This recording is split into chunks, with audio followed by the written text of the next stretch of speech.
Equiduct est un marché boursier réglementé européen destiné aux investisseurs privés. Equiduct permet de tirer parti de la nouvelle concurrence entre les bourses en garantissant aux investisseurs l'exécution de leurs ordres au meilleur prix, toutes plateformes confondues.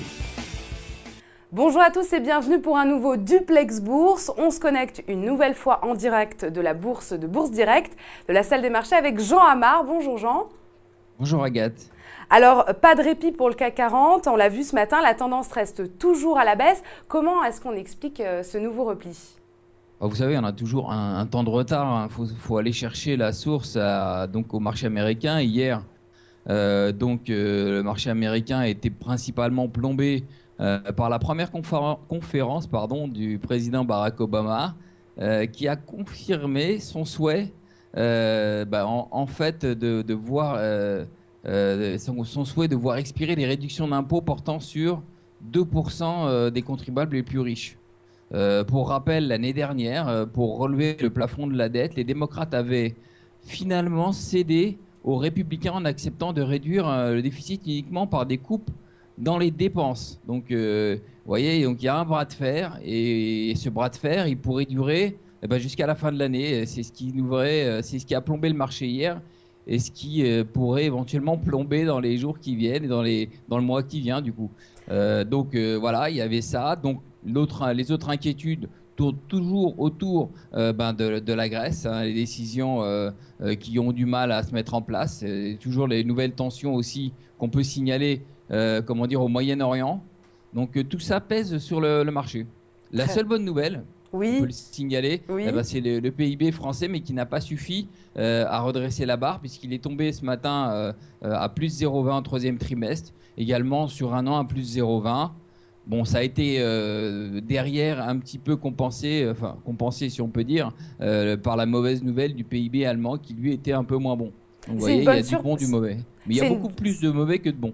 C'est une bonne surprise, pourtant cette nouvelle n'est-elle pas prometteuse pour la suite et le marché français ? Oui, je sais bien, mais le marché français n'est pas un marché, c'est pas le marché, numéro un dans le monde. Il y a même des Américains qui connaissent même pas la France, quoi. Je veux dire, bon, c'est pas le marché français n'a pas une grande importance, pas de poids suffisant, si vous voulez. Très bien. Alors une belle progression aujourd'hui, c'est pour la valeur Bouygues après le relèvement de sa prévision de chiffre d'affaires annuel. Pouvez-vous nous en dire plus sur cette valeur ? Oui, donc Bouygues ce matin a annoncé un bénéfice de 68 millions d'euros contre 316 millions l'année dernière. Je veux parler un peu trop vite, donc voilà. Bon, le cœur de métier de Bouygues est le bâtiment et les travaux publics où il réalise 74% de son chiffre d'affaires, dont 50% est réalisé par Colas. Donc ça, c'est ce qu'il faut savoir. Ça reste toujours le cœur de métier. Bouygues réalise 70% de son chiffre d'affaires en France.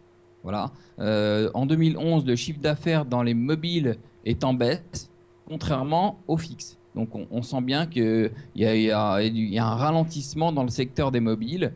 Donc Bouygues a annoncé pour le coup, pour 2012, il a annoncé un chiffre d'affaires en hausse de 2% et un plan d'économie de 300 millions d'euros jusqu'en 2013.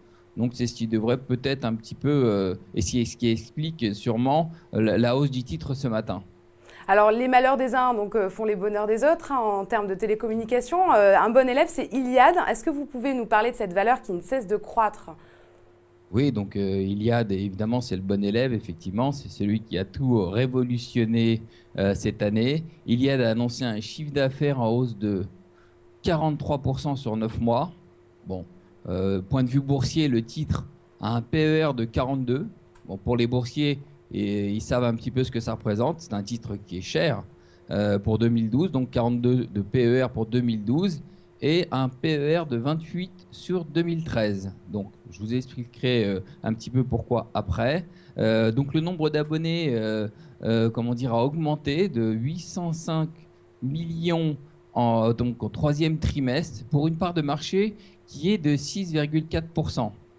Donc ça représente 4,4 millions d'abonnés. Voilà. Donc toutes les performances du groupe qui sont très bonnes, hein, du coup. Le talent d'Achille, mais malheureusement, j'allais dire, le groupe doit accélérer son développement. Et pour accélérer son développement, donc dans certains secteurs, hein, la fibre, le réseau 3G et 4G, puisqu'il doit obtenir son indépendance quelque part, donc il devra investir. Et c'est ce qui explique quelque part un PER de 28 pour 2013. Voilà. D'accord, d'accord, très bien. Un mot maintenant sur les supports ou les résistances à surveiller aujourd'hui. Oui, oui, effectivement. Là, on est en dessous de 3400 points. Donc, si vous avez pu le remarquer depuis à peu près une semaine, depuis jeudi dernier, le marché tourne autour d'un médian qui est donc 3400 points. On peut situer ce range entre 3374 en bas environ et 3435 en haut. Donc, on est à l'intérieur. Hier, on a clôturé à 3400, quasiment le milieu. Donc, il faudra surveiller. Donc, comme résistance ce matin, 3410, si on veut reprendre un petit peu de hauteur, 3435 toujours, qui reste une résistance importante sur le marché. Et si on arrive à s'en affranchir, ça veut dire clôturer au-dessus, on aura peut-être des chances de reprendre le chemin de la hausse. Donc ça, c'est pas évident pour l'instant. Et comme on le disait en préambule, il y a beaucoup de mauvaises nouvelles. Donc en bas, il faudra surveiller. Avant 3375, il y a 3380 qui reste un support à proximité, 3374 donc du coup, et si jamais ça ne tient pas, il faudra surveiller de près 3350 qui reste un support très important. Très bien.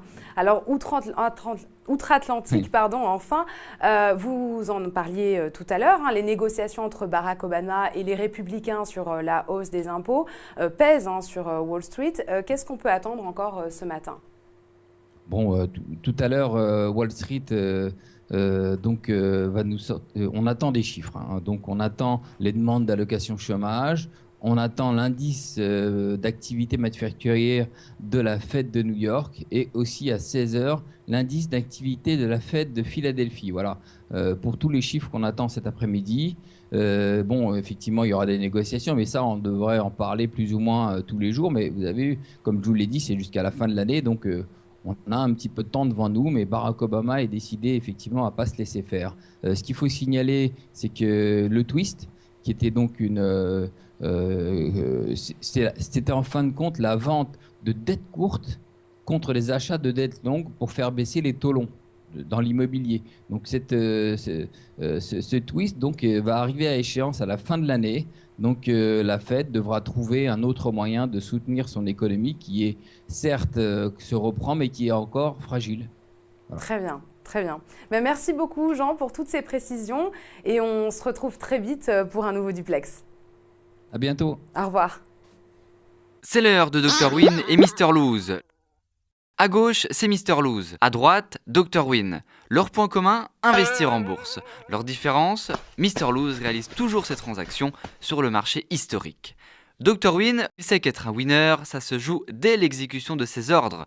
Il utilise donc Equiduct. Aujourd'hui, nos deux investisseurs ont décidé d'acheter le même titre. Et c'est la lose pour Mr Lose. Pas de chance, il y avait un meilleur prix ailleurs. C'est tout l'inverse. Pour Dr Win, son ordre est exécuté à un meilleur cours que sur le marché historique. Dès l'exécution, il fait une meilleure opération. Vous l'aurez compris, optimiser ses gains en bourse, ça commence dès l'exécution. Equiduct, la bourse des particuliers pour une meilleure exécution.